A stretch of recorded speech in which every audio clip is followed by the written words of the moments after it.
ಆತ್ಮೇರೆ ನಮಸ್ಕಾರ. ನಾನು ನಿಮ್ಮ ಖಾಸಿಂ ಮಲ್ಲಿಗೆ ಮಡುವು. ವಾರಕ್ಕೊಂದು ಕಗ್ಗ ಈ 184ನೇ ವಾರದ ಸರಣಿಗೆ ಆತ್ಮೀಯ ಸ್ವಾಗತ.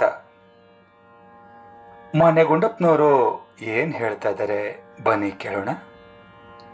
ಬೇರೈಸಿ ನಿಮಿಷ ನಿಮಿಷಕ ಮೊಡಲ ಬಣ್ಣಗಳ ತೋರಿ ಪೂಸರವಳ್ಳಿಯಂಥೇನು ಬೊಮ್ಮಂ. ಬೇರೈಸಿ ನಿಮಿಷ ನಿಮಿಷಕಂ ಒಡಲ ಬಣ್ಣಗಳ ತೋರಿಪ ಊಸರವಳ್ಳಿಯಂತೇನು ಬೊಮ್ಮಂ.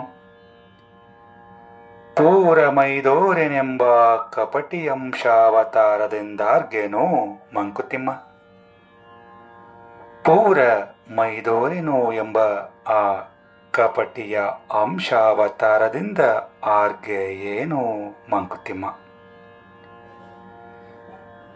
ಬೇರೈಸಿ ಅಂದರೆ ಬೇರೆ ಬೇರೆಯಾಗಿಸಿ, ಒಡಲು ಅಂದರೆ ದೇಹ, ಮೈ ಅಂದ್ರೂ ದೇಹ, ತೋರಿಪ ಅಂದರೆ ತೋರಿಸುವ, ಓಸರವಳ್ಳಿ ಅಂದರೆ ಗೋಸೊಂಬೆ, ಬೊಮ್ಮ ಅಂದರೆ ಬ್ರಹ್ಮ, ಪೂರ ಅಂದರೆ ಪೂರ್ತಿ, ದೋರೆ ಅಂದರೆ ತೋರೆ, ಕಪಟಿ ಅಂದರೆ ಮೋಸಗಾರ, ಅಂಶಾವತಾರ ಅಂತಂದರೆ ದೇವರೊಬ್ಬರ ಅಥವಾ ವಿಶೇಷವಾಗಿ ವಿಷ್ಣು ಪೂರ್ಣ ರೂಪವಲ್ಲದೆ ಅವರ ಒಂದು ಭಾಗ ಅಥವಾ ಅಂಶ, ಶಕ್ತಿ ಮತ್ತು ತೇಜಸ್ಸಿನೊಂದಿಗೆ ಭೂಮಿಯಲ್ಲಿ ಜನಿಸುವುದು. ಇದು ಪೂರ್ಣಾವತಾರಕ್ಕಿಂತ ಭಿನ್ನವಾಗಿದ್ದು ದೈವಿಕ ಕಾರ್ಯಗಳಿಗಾಗಿ ಅಲ್ಪ ಪ್ರಮಾಣದ ದೈವಿಕ ಅಂಶದೊಂದಿಗೆ ಜನಿಸುವ ದೈವಿಕ ಶಕ್ತಿಯಾಗಿರ್ತದೆ.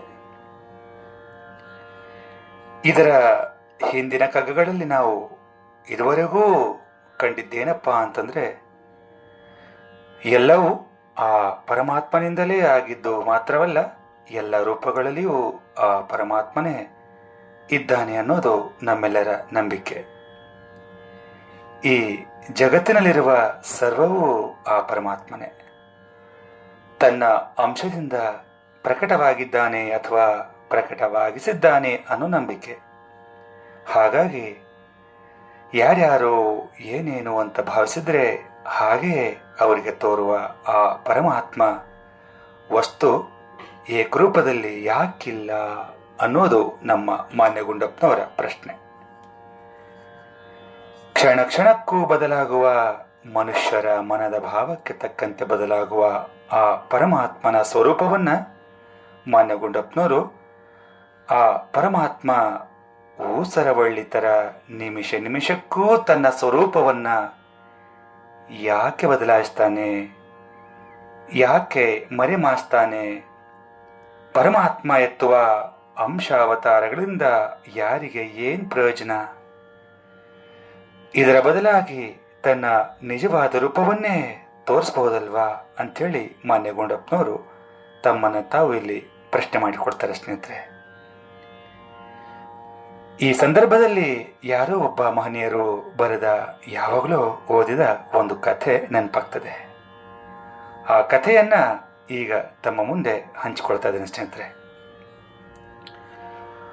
ಒಂದೇ ಒಂದು ಸಲ ದೇವರನ್ನ ಕಾಣುವ ಹಂಬಲದಿಂದ ಸ್ವಾಮಿ ರಾಮತೀರ್ಥರ ಹತ್ರ ಒಬ್ಬ ಬರ್ತಾನೆ.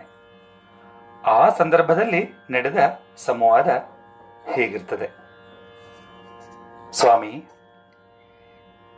ನೀವು ದೇವರನ್ನ ನೋಡಿದ್ದೀರಂತೆ, ನನಗೂ ಆ ದೇವರನ್ನ ತೋರಿಸ್ತೀರಾ ಅಂಥೇಳಿ ಆ ವ್ಯಕ್ತಿ ಕೇಳ್ತಾನೆ. ಆಗ ಸ್ವಾಮಿ, ಓಹೋ, ಅದಕ್ಕೇನಂತೆ, ಖಂಡಿತ ತೋರಿಸ್ತೇನೆ. ಹಾಂ, ಅವ್ರ ಹತ್ರ ಹೋದಾಗ ನಿನ್ನ ಪರಿಚಯ ನಾನು ಮಾಡ್ಕೊಡ್ಬೇಕಾಗ್ತದೆ. ಹಾಗಾಗಿ ನೀನು ಯಾರಂತ ಹೇಳ್ತೀಯಾ ಅಂತೇಳಿ ಸ್ವಾಮಿ ಕೇಳ್ತಾರೆ. ಅದಕ್ಕೆ ಆ ವ್ಯಕ್ತಿ, ನನ್ನ ಹೆಸರು ರಾಜ, ಗಜಪತಿ ರಾಜು ಸ್ವಾಮಿ ಅಂತ ಹೇಳಿದಾಗ, ಅದು ನಿನ್ನ ಹೆಸರಾಯಿತು, ಆದರೆ ನೀನ್ಯಾರು ಹೇಳು ಅಂತಾರೆ.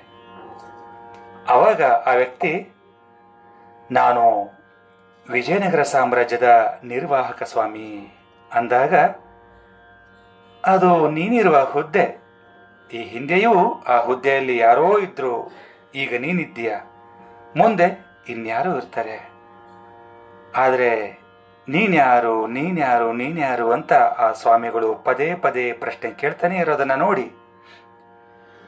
ಆ ವ್ಯಕ್ತಿ ರೋಸಿ ಹೋಗ್ತಾರೆ. ಕಡ್ಕೋಪದಿಂದ, ನಾನು ಏನೇ ಹೇಳಿದ್ರು ಅದು ನೀನಲ್ಲ, ನೀನ್ಯಾರು ನೀನ್ಯಾರು ಅಂತ ಕೇಳ್ತಾನೆ ಇದ್ದೀರಿ, ಹಾಗಾದರೆ ನಾನ್ಯಾರು ಅಂತ ನೀವೇ ಹೇಳಿಬಿಡಿ ಅಂತ ಕೇಳ್ತಾರೆ. ಆವಾಗ ಆ ಸ್ವಾಮಿಗಳು, ಅಲ್ಲಿ ಕೂತ್ಕೊಂಡು ನೀನು ಯಾರು ಅಂತ ಯೋಚನೆ ಮಾಡು. ನೀನು ಯಾರು ಅಂತ ನಿನ್ಗೇನೆ ಅರಿವಾದಾಗ ಆ ದೇವರು ನಿಂಗೆ ಖಂಡಿತ ಕಾಣ್ತಾನೆ. ನಾನು ನಿಂಗೆ ಆ ದೇವರನ್ನ ತೋರಿಸೋ ಅವಶ್ಯಕತೆನೇ ಬರೋದಿಲ್ಲ ಅಂದ್ರಂತೆ. ಆ ಪರಮಾತ್ಮನಿಗೆ ಒಂದೇ ಒಂದು ರೂಪ ಇದ್ದಿದ್ರೆ ಖಂಡಿತ ತೋರಿಸ್ತಿದ್ದ. ಆದರೆ ಎಲ್ಲ ರೂಪಗಳು ತಾನೇ ಆಗಿರುವಾಗ ಒಂದು ರೂಪವನ್ನ ಹೇಗೆ ತೋರಿಸೋದಕ್ಕಾಗ್ತದೆ ಅಲ್ವಾ? ನಮ್ಮ ಮನಸ್ಸಿನಲ್ಲಿರುವ ಕಲ್ಮಶವನ್ನ ಬೇರು ಸಮೇತ ಕಿತ್ತು ಬಿಸಾಕಿ ಪರಿಶುದ್ಧವಾಗಿ ಬದುಕೋದನ್ನು ಕಲಿತಾಗ ಖಂಡಿತವಾಗಿಯೂ ಆ ಭಗವಂತನ ದರ್ಶನ ಸಾಧ್ಯ ಅಂತ ಹೇಳ್ತಾ ಈಗ ಕೇಳೋಣ ನನ್ನ ರಾಗ ಸಂಯೋಜನೆಯ ಈ ಕಗ್ಗವನ್ನ.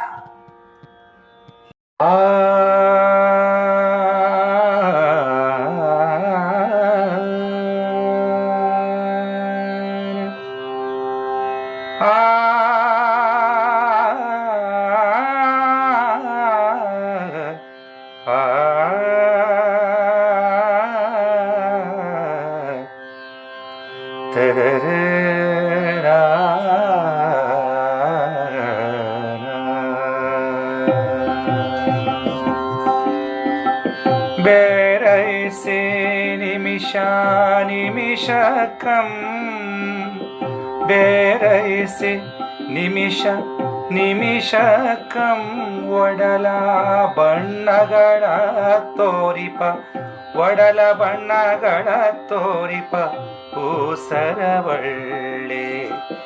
ಬೇರೈಸಿ ನಿಮಿಷ ನಿಮಿಷಕಂ, ಒಡಲ ಬಣ್ಣಗಳ ತೋರಿಪ ಊಸರವಳ್ಳಿ. ಊಸರವಳ್ಳಿಯಂಥ ಏನು ಬೊಮ್ಮಂ, ಊಸರವಳ್ಳಿಯಂಥೇನು ಬೊಮ್ಮಂ, ಪೂರಮೈದೋರೆನೆಂಬ ಆಕಪಟಿಯ ಅಂಶಾವತಾರದಿಂದ ಆಗೇನು, ಪೂರಮೈದೋರೆ ಎಂಬ ಆಕಪಟಿಯ ಅಂಶಾವತಾರದಿಂದ ಆರ್ಗೇನು ಮಂಕುತಿಮ್ಮ, ಆರ್ಗೇನು ಮಂಕುತಿಮ್ಮ. ಬೇರೈಸಿ ನಿಮಿಷ ನಿಮಿಷಕಂ, ಒಡಲ ಬಣ್ಣಗಳ ತೋರಿಪ ಊಸರವಳ್ಳಿ. ಊಸರವಳ್ಳಿಯಂತೆ ಏನು ಬೊಮ್ಮಂ, ಬೇರೈಸಿ ನಿಮಿಷ ನಿಮಿಷಕಂ, ಒಡಲ ಬಣ್ಣಗಳ ತೋರಿಪ ಊಸರವಳ್ಳಿ. ಊಸರವಳ್ಳಿಯಂಥೇನು ಬೊಮ್ಮಂ ಬೊಮ್ಮಂ, ಪೂರಮೈದೋರೆನ್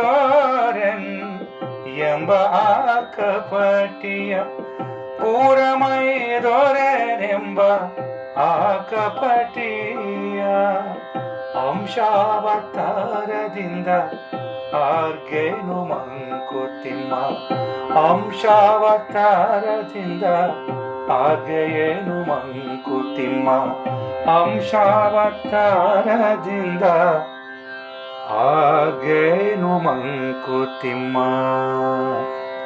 ಧನ್ಯವಾದಗಳು, ನಮಸ್ಕಾರ.